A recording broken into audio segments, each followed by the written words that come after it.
a todos nuestros hermanos a nivel nacional y a través de ustedes llegar a cada uno de nuestros hermanos para dar alcance y dar cuenta de las acciones que venimos tomando. En primer lugar, el día de hoy hemos llevado el primer Consejo de Ministros, donde se han analizado varios temas y se han priorizado algunas. Se han aprobado algunos decretos que también son importantes. En primer lugar, en el tema de la educación, hemos empezado la discusión hacia la declaratoria de, en estado de emergencia, la educación en el país. La situación que hoy atraviesa la educación en el país es bastante preocupante por este tema de la pandemia. Por tanto, vamos a implementar cambios profundos para poder mejorar la educación en el país, y para eso ya el ministro de Educación viene implementando los diferentes mecanismos y las coordinaciones con otros ministerios. También hemos aprobado decretos supremos. Uno de estos, el primer decreto supremo, declara el estado de emergencia en algunos distritos del departamento de Piura por el impacto de daños ante la ocurrencia de un movimiento sísmico, y esto ha sido a propuesta de la presidencia del Consejo de Ministros. También se ha aprobado un segundo decreto supremo que declara la prórroga del estado de emergencia en los distritos de Mejía, Mollendo e Islay de la provincia de Islay, del departamento de Arequipa, por peligro inminente ante contaminación hídrica. Esta norma responde a la contaminación encontrada en el río Tambo desde el 2016, causado por los desechos de la unidad minera Florencia Tacuri, y que afecta a los medios de vida y salud de las poblaciones ribereñas. Una tercera norma revisada y aprobada por unanimidad es una resolución suprema que nombra representante permanente del Perú ante la Organización de los Estados Americanos al embajador Harold Winston Forsyth Mejía. Son decisiones principales que el día de hoy se han tomado y algunas que están en proceso de implementación. Le invito al economista, al ministro Pedro Franque, para que pueda dar alcances en el tema de el rumbo económico del país que venimos trabajando. Adelante, ministro.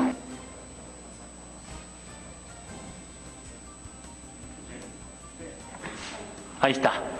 Muy buenas tardes, muchas gracias a todos los medios de prensa por estar en esa oportunidad y al presidente del Consejo de Ministros. Como ustedes saben, nuestra orientación principal es la generación de empleo y de mejores oportunidades económicas y condiciones de vida para todos los peruanos. Eso en esta coyuntura significa principalmente que tenemos que dar un impulso a la inversión privada y a la inversión pública, y implica el manejo, la administración, la gestión de 12 herramientas fundamentales de política macroeconómica para poder asegurar la estabilidad macroeconómica: la política monetaria y la política fiscal. En el caso de la política monetaria, como se ha hecho público, se trata de una política que es manejada por el Banco Central de Reserva, una institución autónoma, pero con la cual el Ministerio de Economía y Finanzas debe tener una buena coordinación. En ese sentido, como ustedes saben, hace 2 días tuvimos una reunión con el presidente del Banco Central de Reserva, el señor Julio Velarde. Hemos establecido la idea o los mecanismos para tener una coordinación estrecha entre ambas instituciones, porque la política fiscal y monetaria, siendo el BCR una institución autónoma, debe haber una estrecha coordinación, una buena coordinación entre ambas. El BCR es una institución autónoma, corresponde ver cómo va a ser administrada a futuro y como manifestamos en su oportunidad, el doctor Julio Velarde ha manifestado de que le viene evaluando positivamente, favorablemente la posibilidad de continuar en el cargo, pero es algo que seguiremos dialogando en las próximas semanas con él. Debo agradecer además al Banco Central de Reserva, al doctor Velarde, porque el BCR en estos pocos días ha estado colaborando con nosotros. Hemos mantenido una estrecha coordinación respecto a la información de cómo evolucionan los mercados cambiarios y financieros a nivel internacional, y los equipos técnicos del BCR están coordinando, colaborando con los equipos técnicos del Ministerio de Economía y Finanzas en relación al área de la política fiscal. En el tema de la política fiscal, que es el área que es estrictamente de responsabilidad del Ministerio de Economía y Finanzas, tenemos la dura tarea, la difícil tarea de que hace falta revisar las cuentas fiscales, ajustar la política fiscal en lo que queda del año y al mismo tiempo preparar el presupuesto del 2022, que como ustedes saben, por disposición constitucional debe ser entregado al Congreso de la República antes del día 30 de agosto, para lo cual falta un plazo bastante corto. Tenemos un plazo muy estrecho para poder desarrollar este instrumento esencial de la política nacional. En nuestra revisión más detallada que hemos podido hacer de las cuentas fiscales y en relación a los diversos anuncios e iniciativas del gobierno, estoy en condiciones de afirmar que la meta, la estimación de déficit fiscal que estableció el informe de actualización de proyecciones macroeconómicas, que es el instrumento legal que emite el Ministerio de Economía y Finanzas y que se emitió, me parece, en febrero o marzo de este año por parte del ministro Waldo Mendoza Bellido. Nosotros vamos a mantener un déficit por debajo del establecido en ese informe de actualización de proyecciones macroeconómicas, que es la última, digamos, aprobación oficial de una indicación de déficit y de senda fiscal por parte del gobierno. Nosotros tenemos esa posibilidad gracias a que, no sé si ustedes habrán visto las noticias, pero la recaudación tributaria viene evolucionando de una manera muy favorable, entonces eso nos da espacio fiscal para poder tener iniciativa en varios de los proyectos que ha anunciado el presidente de la República, manteniendo la meta de déficit fiscal, digamos, la estimación de déficit fiscal para este año que dejó el ministro Mendoza. Nos vamos a mantener en ese límite de esa propuesta de déficit fiscal que está incluido en lo que se llama el informe de actualización de proyecciones macroeconómicas. Eso en lo que refiere a las cuentas fiscales de este año. En lo que se refiere al presupuesto público y la política fiscal del próximo año, lo que hemos vivido en los últimos años es que el Perú se declaró una suspensión de lo que es la regla fiscal, que es la herramienta esencial en la ley de responsabilidad fiscal, por razones evidentemente necesarias, dada la emergencia sanitaria. Era absolutamente indispensable suspender esa regla fiscal, pero nosotros hemos tomado la decisión de que nos parece que ya es el momento de restablecer una regla fiscal. Entonces, próximamente estamos todavía analizando con detalle las cuentas fiscales, pero vamos a someter al Consejo de Ministros la aprobación de una norma para restablecer la regla fiscal y de esa manera restablecer una senda de reducción del déficit y de evolución de la deuda pública, que es sumamente importante para poder asegurar una senda de responsabilidad y sostenibilidad fiscal. Y para el próximo año estamos evaluando con detalle las cuentas fiscales, pero nuestra primera evaluación es que el déficit fiscal para el próximo año va a mantenerse dentro de un rango menor a lo que tienen los países latinoamericanos. La propuesta de déficit que tenemos para el próximo año va a ser menor que la que tienen los demás países latinoamericanos. Se mantendría como la meta de déficit más baja de la Alianza para el Pacífico. Entonces, de esa manera nosotros estamos aprovechando el espacio fiscal que nos da una mayor recaudación tributaria para poder simultáneamente poner en marcha las principales iniciativas políticas de ayuda a la población del gobierno que ha anunciado el presidente de la República en su mensaje a la Nación, y para mantener una senda de reducción del déficit fiscal y mantener una nueva meta de déficit fiscal como regla fiscal y tener una sostenibilidad de la deuda pública adecuada. En las próximas semanas, digamos, vamos a tener que anunciar y afinar los números para poder anunciar la cifra exacta, ¿no?, de la déficit y de la senda fiscal que tiene que estar aprobada en el marco macroeconómico multianual y que va a ser la base para el presupuesto de la República 2022. Pensamos que con estas dos herramientas, con una buena coordinación y manteniendo un Banco Central de Reserva firmemente comprometido con la estabilidad monetaria y con una política fiscal que al mismo tiempo puede tener impulso fiscal y apoyar las principales iniciativas del gobierno, pero al mismo tiempo restablecer la regla fiscal y mantener un déficit fiscal que tiende a la baja de una manera adecuada, vamos a poder establecer condiciones para asegurar que no hay ninguna posibilidad de inestabilidad macroeconómica, que la estabilidad macroeconómica está perfectamente asegurada en nuestro país, y de esa manera ratificando nuestro compromiso con el respeto a la propiedad privada, a la promoción de la inversión privada, a un buen funcionamiento de los mercados, estamos estableciendo las condiciones básicas para que nuestra economía mantenga un buen ritmo de crecimiento y podamos generar masivamente empleos, que es lo que necesita nuestra economía de manera urgente. Esos son los anuncios básicos que tenemos para esta oportunidad y estamos a su disposición. Bueno, esperando que llegue el ministro de Salud, que se ha demorado un poco, parece. Muchas gracias. Exitosa. Mientras vamos esperando, si hay respecto... La meta de déficit fiscal se mantendrá por debajo de lo que ya había presentado el ministro anterior, Waldo Mendoza, gracias a que la recaudación tributaria viene evolucionando de manera favorable. Estos elementos, algunos medios de comunicación van a realizarle consultas al Premier y al ministro de Economía, Pedro Franque. También se tenía dispuesto que formara parte de esta conferencia el ministro de Salud, Fernando Ceballos. Sin embargo, habría tenido algunos retrasos. Vamos a escuchar las preguntas. En todo caso, a través de la nueva gestión, a través de ustedes, si podrían hacer un llamado a participar todos en esta nueva vacunatón que va a ser 60 horas ininterrumpidas, porque es importante siempre tener en cuenta y resaltar la salud de todos los peruanos en medio de esta pandemia que enfrentamos. Y sobre las bancadas que condicionan quizás el diálogo, ustedes, desde el Ejecutivo, ¿cuál es el pronunciamiento de ustedes? Muchas gracias. Sí, muchas gracias.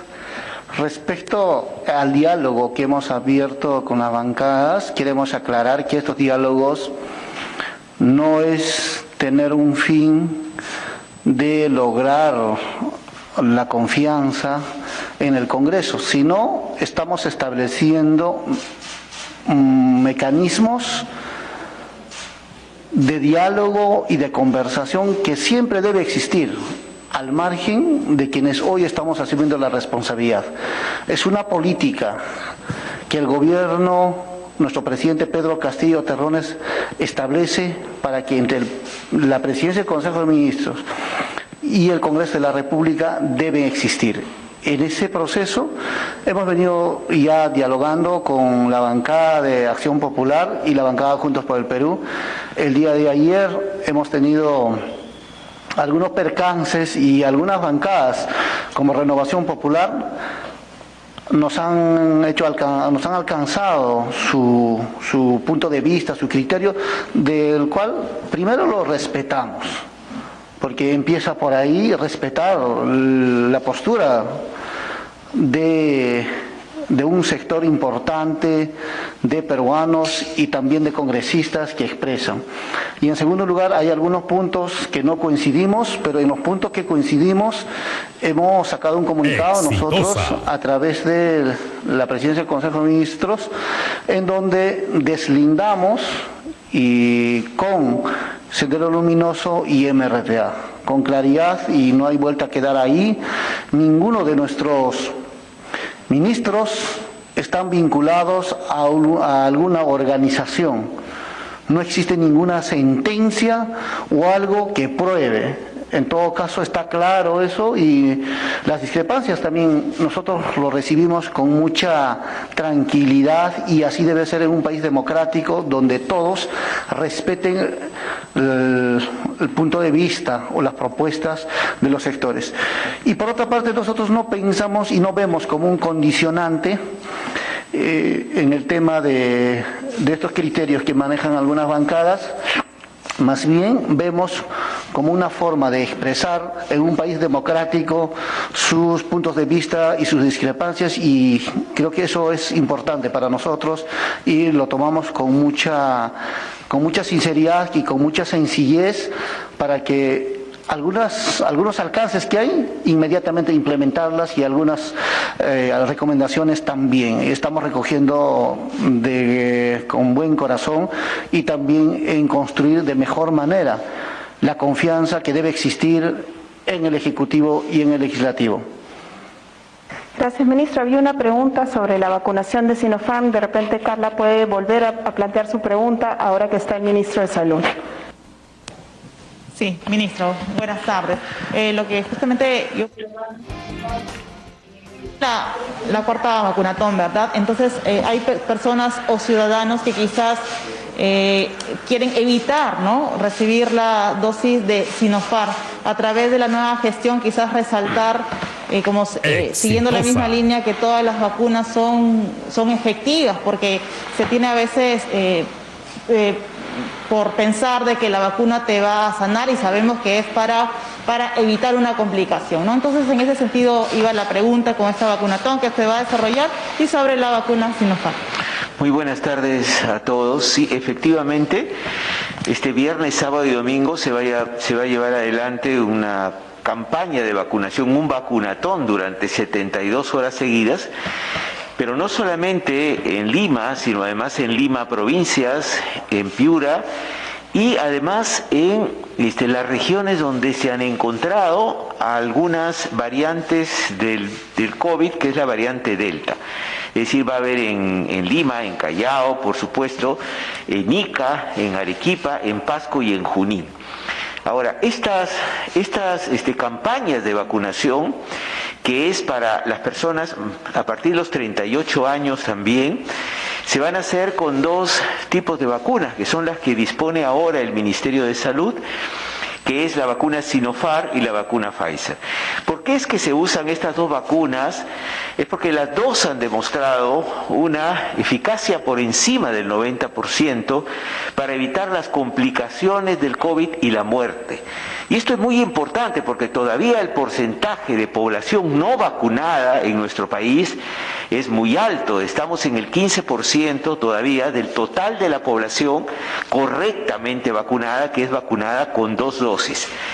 Ante la posibilidad anunciada por distintas agencias sanitarias de que tendríamos una tercera ola en el mes de septiembre, realmente es importantísimo que la gente supere la desinformación de que la Sinopharm no sirve, que tiene efectos adversos, porque eso realmente, y esas campañas tan irresponsables, lo que pueden llevar es a que tengamos mortalidad importante en el mes de septiembre, que tenemos que evitar. Teniendo las vacunas ahora en los vacunatones, la gente debe concurrir para vacunarse con cualquiera de las dos alternativas, que en este momento son Sinopharm o Pfizer. Y digo esto en primer lugar porque el stock mayoritario que tiene el Ministerio de Salud es Sinopharm. Este es el stock mayoritario que tiene. Está demostrado que es eficaz y que evita la muerte. Entonces no hay ninguna razón, más allá de cualquier campaña de desinformación, para que la ciudadanía no se vacune con Sinopharm, ¿no? Entonces es muy importante que los medios de comunicación, con toda la responsabilidad, contribuyan a esta campaña de esclarecimiento y de animar y de entusiasmar a la población por estas campañas, por estos vacunatones, que lo que van a hacer es salvarle la vida a mucha gente, ¿no?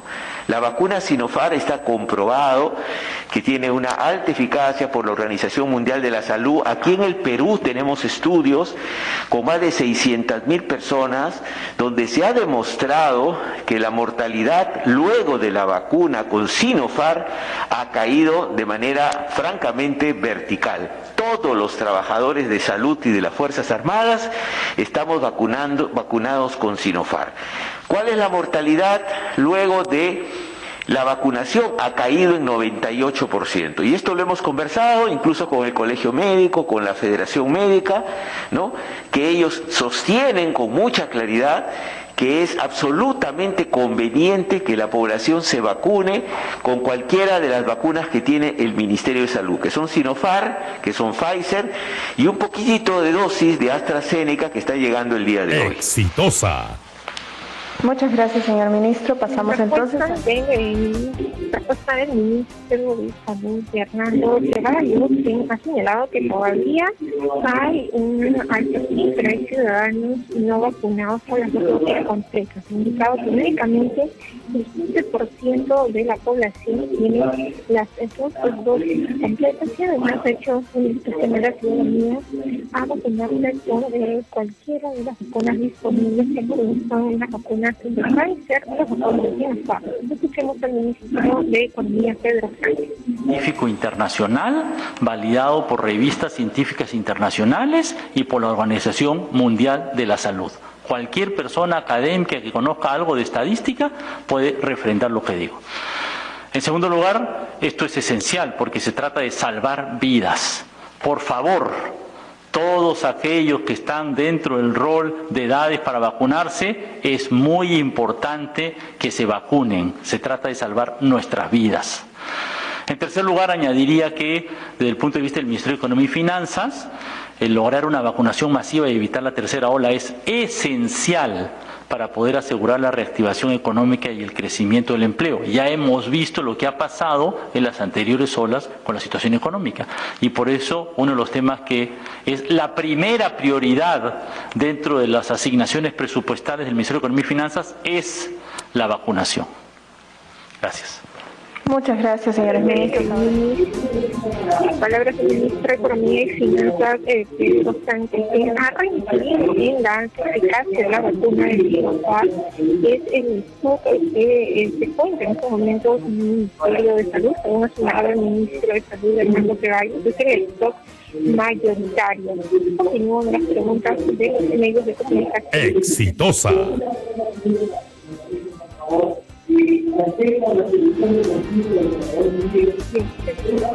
Si me permiten, por favor, respecto a la solución del conflicto del corredor minero, ¿este acuerdo se va a lograr entre las partes o va a ser una renegociación directamente con la empresa? Muchas gracias. Exitosa. Respecto al corredor minero sur, vamos a establecer la próxima semana un diálogo con las partes que están involucrados en este tema, y a partir de ello, como gobierno, vamos a dar las salidas que corresponden. Es cuestión de escucharnos, dialogar y todos apostar por el país. Y ese va a ser el mecanismo, y nosotros creemos que si el gobierno a tiempo interviene, dialoga, no deberían existir mayores conflictos que se generan en el país. Respecto a la posibilidad de dar un paso al costado, lo que hay que entender es lo siguiente. Primero, yo aquí de manera contundente hago y dejo en claro que mi persona no tiene ningún vínculo con ningún grupo terrorista, ni ninguno de mis ministros. Exitosa. Entonces eso dejamos en claro. Y nosotros sobre falsedades no podemos actuar. Hay personas y medios de comunicación que su objetivo es generar un falso positivo y con ello traerse abajo las decisiones democráticas en el marco del Estado de Derecho en este país. El presidente de la República ha tomado la decisión de nombrar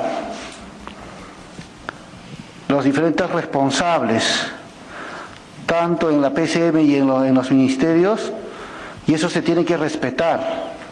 Y el presidente es quien debe decidir al respecto. Mientras que el presidente tenga la confianza en nosotros, nosotros vamos a seguir trabajando, porque sobre cosas que no se ajustan y pueden investigar 500.000 veces, nunca nosotros hemos hecho una apología al terrorismo, jamás. Y eso lo niego rotundamente, y ya voltemos la página. Semana y semana generar noticias de ello, lo único que están haciendo es generar caos, generar inestabilidad a la economía en el país. Y quienes tengan esos propósitos deben reflexionar las consecuencias de ello.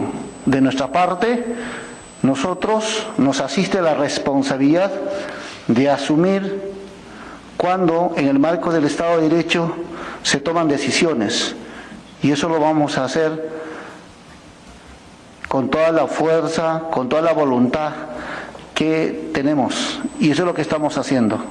Muchas gracias. Del premier Guido Bellido, quien ha negado posiblemente cualquier tipo de vinculación a organizaciones terroristas por parte suya, por parte. Señala que no se está siguiendo los perfiles profesionales para designar funcionarios en el gobierno del presidente Pedro Castillo. Hay cuestionamientos de fondo respecto al nombramiento de algunos funcionarios del primer ministro, específicamente al ministro de Transporte, Juan Silva. Se ha presentado una denuncia por agresión física y psicológica presentada por su expareja, además de una serie de infracciones graves que no, como parte del servicio de vehículo que prestaba cuando era conductor. Al fiscal Juan Carrasco, ministro del Interior, se ha señalado por diversos juristas que su renuncia no ha sido aceptada por el Ministerio Público y por tanto no tiene validez actualmente. Y así hay una serie de funcionarios nombrados, donde incluso como un director del Ministerio de Transportes y Comunicaciones, que era propietario de una empresa que certificó al camión transportador de gas que causó la tragedia que todos recordamos en Villa El Salvador. Casos como estos enumerados, ustedes los tienen... ¿Tienen una información, ministro, al respecto? ¿Qué se va a hacer? ¿Por qué se han realizado estos nombramientos? Y si en la línea de lo que la vicepresidenta señalaba más temprano, que el gobierno está dispuesto a enmendar nombramientos si se ocurrió algo en la línea que no ha sido lo adecuado, ¿van a pedir o solicitar algún cambio en estos ministerios? Y permítame una segunda pregunta, porque aprovechando que está el señor Franque acá, se especuló mucho con que su permanencia puesta en duda por unas horas en el gabinete tenía que ver con la presencia del señor Cerrón en el gobierno, y lo hemos visto al señor Cerrón muy activo, participando incluso ayer en una reunión con usted, primer ministro, y queríamos saber qué papel va a tener el señor Cerrón en el Ejecutivo, y teniendo en cuenta que se señaló que no iba a formar parte de ninguna instancia cuando el señor Castillo sea nombrado presidente. Sí, respecto a ciertas informaciones que se tienen y que se vienen propalando, y como el caso mío, que son totalmente falsas, está evaluándose estas qué cuán verdaderas y reales son. Todos los nombramientos que no violan ninguna norma, que están en el marco del Estado de Derecho, van a continuar, pero aquellas que están al margen de la normatividad, y eso hay que respetar, se tomarán decisiones, pero eso no nos asiste a nosotros, eso corresponde al presidente de la República, y dejemos que nuestro presidente de la República tome las decisiones que corresponden, porque estar poniendo una agenda, yo pienso que deben dejar trabajar al Ejecutivo un tiempo y permitir que demuestren lo que puedan hacer, porque como convertirse ya no, digamos, una actitud obstruccionista desde la prensa, eso no es recomendable. Respecto al secretario general, doctor Vladimir Cerrón Rojas, creo que hay voces, y muchos tuvieran la posibilidad, ya le hubieran cerrado su cuenta de Twitter, su cuenta de Facebook, y es más, cerrarlo en un cuarto y no escucharlo más. Todas las personas tienen derecho a expresarse. Y en un país en democracia, lo importante es permitir que las personas expresen su punto de vista sobre economía, sobre política, sobre temas sociales, y todos lo hacemos. Y no me parece correcto que se le prohíba al secretario general de Perú Libre, por el hecho que representa un partido, a no expresarse.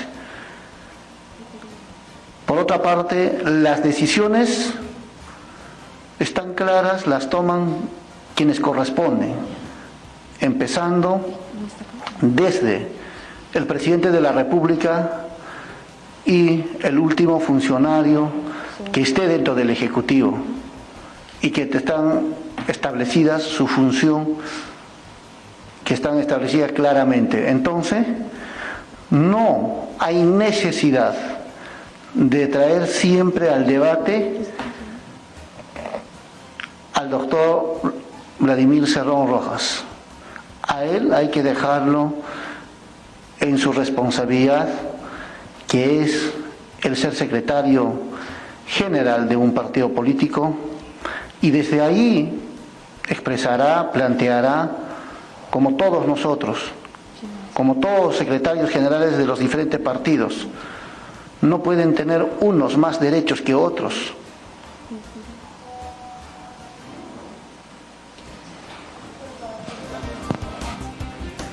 Muchas gracias. Respecto al primer video de niño, respecto al cuestionamiento que existe sobre la presencia de Gracias, con mucho Vladimir respeto. Quisiera que el Premier nos conteste una serie de preguntas, ¿no? Bueno, por ejemplo, la abogada Beatriz Mejía, por ejemplo, ya ha mencionado, según ella tiene fuentes dentro de internas en el gobierno que estuvieron el día de la juramentación, decía la abogada Beatriz que usted en realidad iba a renunciar y iba a ser el señor Aníbal Torres quien iba a asumir el premierato, y se incomodó tanto, se incomodó en esa tarde, en esa mañana el señor Torres, porque finalmente el señor Vladimir Cerrón fue quien le exigió a usted no renunciar, ¿no? Pese a que usted ya había tomado esa decisión, y por eso es que el señor Aníbal Torres al final se incomoda y retarda su juramentación como ministro de Justicia. Eso asegura la señora Beatriz Mejía, ¿no? Que pueda responder ese comentario. Y bueno, en segundo lugar, ministro, pensando en la democracia, usted habla de voltear la página, ¿no? Y usted tiene derecho a una buena reputación, por supuesto, como todos los ciudadanos. Acceso a esas consultas cortas. Su posición sobre, por ejemplo, su posición sobre el Movadef, ¿es una organización cívica democrática o es un peligro para la democracia? ¿En Venezuela hay dictadura o democracia? ¿Qué piensa el gobierno sobre la posibilidad de un indulto presidencial en favor de Abimael Guzmán? Su posición sobre esas preguntas cortas como demócrata y con todo respeto. Muchas gracias. Me alegra mucho su sinceridad, pero es importante para el país, no solo para usted, que no debemos hacer noticia sobre chismes y sobre supuestos. Esta información sí es verdadera. Eso es una falta de respeto al país. Hay que tener profesionalismo, y tener profesionalismo significa estar seguro de lo que uno dice.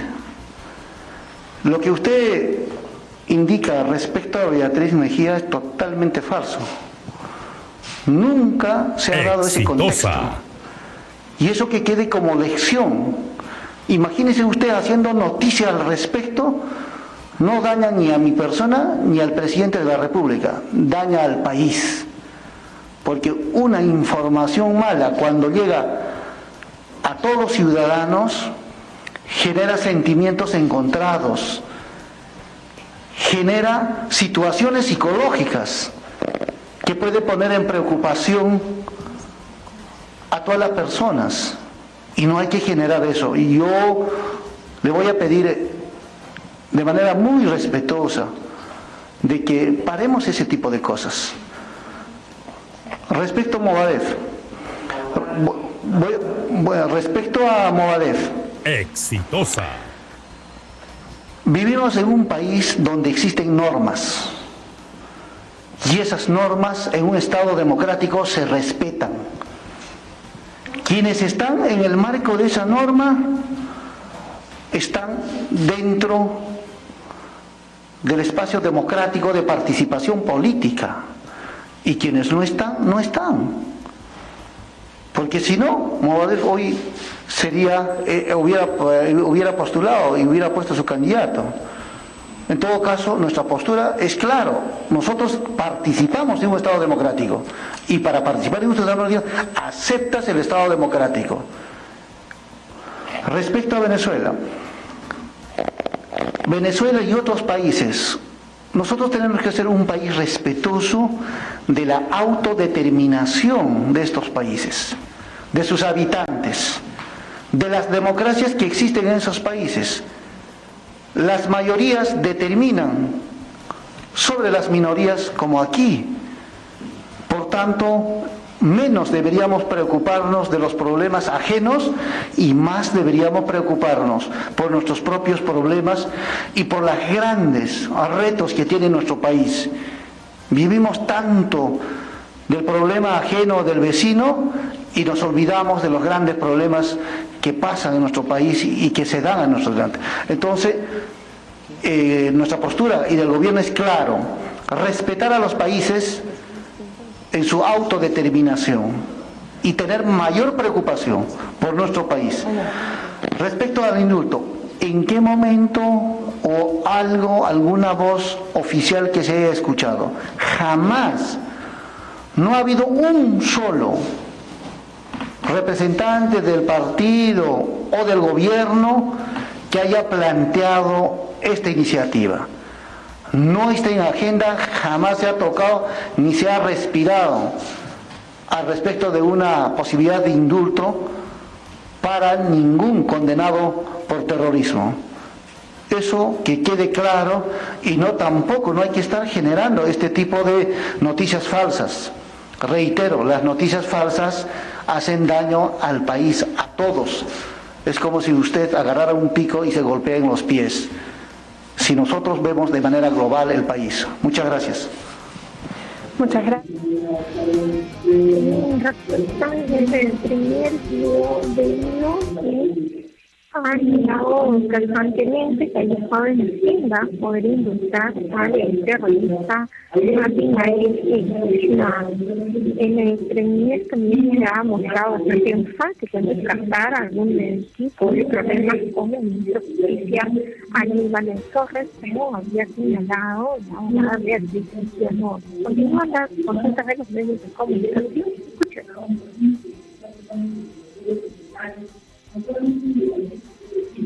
Esto se está dando así, de que se está contando con los mejores funcionarios, no solamente en el gabinete que usted preside, sino también con las diversas denuncias que ya las había mencionado otro compañero. Esa es la primera pregunta. Y la segunda, de cara al voto de confianza que ustedes van a tener una presentación en el Congreso, ¿cómo pueden otear el panorama teniendo en cuenta de que, por ejemplo, hay algunas bancadas, Renovación Popular, que ayer pues rechazó venir, hizo una conferencia en el Congreso de la República, y Fuerza Popular, que el día de hoy, uno de sus voceros, Hernando Guerra García, manifestó que nunca fueron invitados y que no se habría tendido un puente, por decirlo de alguna manera? Muchas gracias.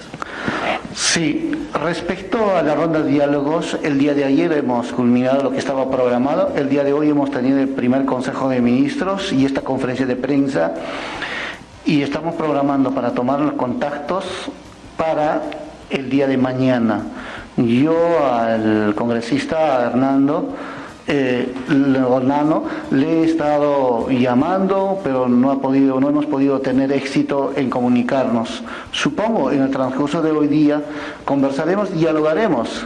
El hecho que conversemos no significa que vamos a pactar algo o va a existir una sujeción. Es intercambiar ideas, el propósito es mirar en una sola dirección. No debe existir esa concepción que nos han puesto de que el Congreso debe ser el contrapeso al Ejecutivo, cuando el Congreso el legislativo y el ejecutivo debemos remar a la misma sintonía, en la misma dirección para que el país salga adelante. Eso es importante y obviamente nosotros vamos a seguir coordinando, conversando. Igual, vamos a reiterar la invitación a los de Renovación Popular, porque que tengan discrepancias, perfecto, pero eso no significa que no nos vamos a sentar. Las personas y las organizaciones que están en democracia se sientan, conversan, dialogan y si encuentran puntos en común, empiezan a construir y avanzar sobre las coincidencias que existen. No puede ser, en función a un tema, separarnos y no buscar consensos. Más al contrario, hay que demostrar la actitud dialogante que debe existir. Respecto, la primera pregunta era sobre los profesionales que acompañan. Perfectos. Indicó que iban a ser los mejores y ahora se sabe que hay muchos con cuestionamientos, no solamente en el gabinete que usted preside, sino también diversos funcionarios. Sí, en realidad, como usted comprenderá, hay muchas observaciones, unas que son objetivas y otras que no las son. Eso se está evaluando. En la vida nada es al 100% correcto o al 100% perfecto, ratifico, perfecto. Siempre existen algunas cosas, pero lo importante es la capacidad de resolver en el camino todo lo que se puede presentar, todo aquello que no permita que la velocidad con que queremos ir pueda detener. Entonces, desde el gobierno hay la actitud de trabajar de manera dialogante, escuchar a la población, escuchar a todos los sectores, en la medida que estos sean objetivos y respondan a lo que es verdadero, verídico. Muchas gracias. Luego de que el vocero de Fuerza Popular, Nairo Vela García, dijera que no habían sido invitados por la presidencia del Consejo de Ministros a reunirse. A ver, por favor, ¿cuál es la propuesta o la acción inmediata que va a tomar desde su sector para evitar que el dólar siga subiendo y por ende también el precio de los combustibles está elevadísimo, lo cual se refleja duramente en el bolsillo de la población? Los alimentos han incrementado los precios. Un balón de gas antes costaba 34 soles, hoy cuesta 56. Y eso es una de las cosas que más preocupa también a todos los peruanos. Doctor Bellido, quisiera preguntarle, por favor, si continúan también con la idea de campaña que propuso el profesor Pedro Castillo de disminuir los sueldos a ministros y a congresistas, y saber si en su caso, si va de la mano con lo que usted profesa, si va a renunciar a alguno de los dos sueldos y se quedará al final con uno de ellos. Gracias.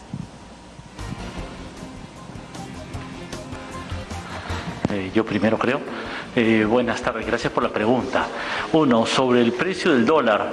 Como usted sabe, señorita, vivimos en una economía en la cual no tenemos un tipo de cambio fijo y no pretendemos establecer un control de precios ni un control de cambios. No corresponde en una economía de libre mercado, de mercados regulados, de mercados, ¿no? Un rol central en la determinación del tipo de cambio está entre los mercados y la política monetaria del Banco Central de Reserva, que ha tenido algunas medidas en estos días. Y bueno, también tiene que ver con el comportamiento internacional del dólar a nivel mundial, que ha tenido un cierto impacto. Nosotros pensamos que con las medidas que estamos tomando, con los anuncios que estamos haciendo, va a haber una mayor tranquilidad en los mercados. De hecho, ya en los últimos 2 días la tendencia alcista del dólar se ha detenido absolutamente, con ciertas rebajas, y pensamos que eso va a continuar en los próximos días. Respecto a los precios, nuevamente, como usted entenderá, no es nuestra política el controlar precios. el precio de los combustibles se debe principalmente a que el precio del petróleo en el mercado internacional ha subido de, si mi memoria no me falla, alrededor de 20, un poco más de $20 el barril a alrededor de $70 el barril. Entonces hay un impacto internacional en los precios que en una economía con libertad de precios, bueno, eso impacta en los mercados nacionales. Sí estamos evaluando qué medidas podamos tomar para poder tener algún impacto sobre eso, pero esas medidas todavía están en evaluación. El efecto principal es el efecto del mercado internacional, y cuando el precio del mercado internacional se multiplica por 3, eso tiene un impacto inevitable en la economía nacional. Eso ha pasado ya anteriormente. Esto tiene una relación también con el nivel general de precios.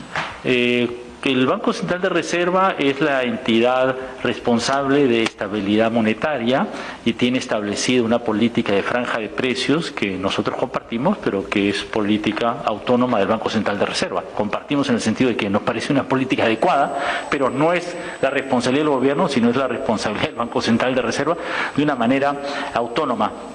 El último reporte de inflación del Banco Central de Reserva de hace unos meses evalúa de que, si bien hay un alza temporal de la inflación y de los precios, este es un alza temporal, es un hipo y no implica un alza permanente de los precios. En mi conversación con el doctor Julio Velarde de anteayer hemos discutido este tema largamente, en realidad un buen rato, y él ha ratificado su posición, que compartimos, de que se trata una alza temporal de los precios. Hay un fenómeno internacional de aumento de la inflación. Él mismo me estuvo comentando sobre cómo la inflación ha aumentado en Estados Unidos y en otros países, pero la evaluación que mantiene hasta el momento el Banco Central de Reserva, que en realidad deberían mejor comentarlo ellos, pero siguiendo el último reporte de inflación, se trata de un hipo, de un salto temporal. Las expectativas de inflación hasta las últimas medidas que se han señalado están dentro del rango meta, lo cual, dentro de nuestros conocimientos, dentro de lo que se sabe en la ciencia económica respecto al ritmo futuro de la inflación, asegura de que no va a haber una alza sostenida de precios, sino que la inflación va a tender a regresar a su nivel anterior. Entonces, esta situación ha pasado en otras oportunidades en el Perú, de que los precios internacionales de los commodities en realidad suben y bajan, y eso genera este tipo de hipos inflacionarios temporales. Y el precio, lo que se llama los precios forward, es decir, los precios a futuro, a los cuales se están transando materias primas claves como la soya, como el trigo, están a la baja. Entonces eso nos proyecta a una tendencia a la baja de los precios internacionales. Nos proyecta porque el futuro es desconocido, pero hace presumir que haya una tendencia a la baja, lo cual probablemente nos ayude a tener los precios de una manera más baja.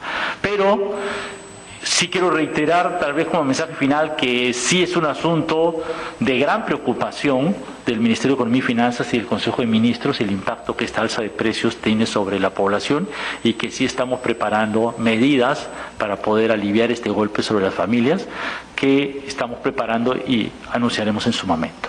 Muchas gracias. Sí.